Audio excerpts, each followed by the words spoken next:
আজ আমি আমার রং তুলির ছোঁয়ায় মহাদেব ও পার্বতীর প্রতিকৃতি এই ক্যানভাসটাতে ফুটিয়ে তোলার চেষ্টা করেছি। মহাদেব ও পার্বতীর প্রেম হলো ভক্তি, ত্যাগ ও ভালোবাসার এক শাশ্বত উদাহরণ, যেখানে পার্বতীর কঠোর তপস্যা ও অবিচল নিষ্ঠা অবশেষে বৈরাগী শিবকে প্রেম বন্ধনে আবদ্ধ করে, যা সৃষ্টি ও সামঞ্জস্যের প্রতীক হিসেবে পূজিত হয়। পার্বতী শিবকে পাওয়ার জন্য বহু বছর কঠোর তপস্যা করেন। শিব প্রথমে অনীহা প্রকাশ করলেও তার অটল ভক্তি ও নিষ্কাম প্রেম দেখে অবশেষে বিয়ে করতে বাধ্য হন। পার্বতী ছোটবেলা থেকে শিবের প্রতি আকৃষ্ট ছিলেন এবং তাকে স্বামী হিসেবে পেতে দৃঢ় প্রতিজ্ঞ ছিলেন। তাই তিনি হাজার বছর ধরে কঠিন তপস্যা করেন। শিব একজন সংসার বিমুখ ও তপস্বী ছিলেন, তাই তিনি প্রথমে পার্বতীর প্রেম গ্রহণ করতে চাননি।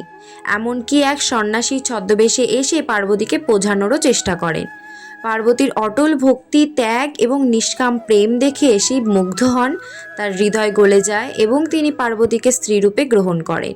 শিব পার্বতীর মিলন শুধু একটি প্রেম কাহিনী নয়, এটি মহাজগতের সামঞ্জস্য, শক্তি ও ভক্তির প্রতীক, যা ভালোবাসা, শ্রদ্ধা ও উৎসর্গীকৃত জীবনের আদর্শ স্থাপন করে।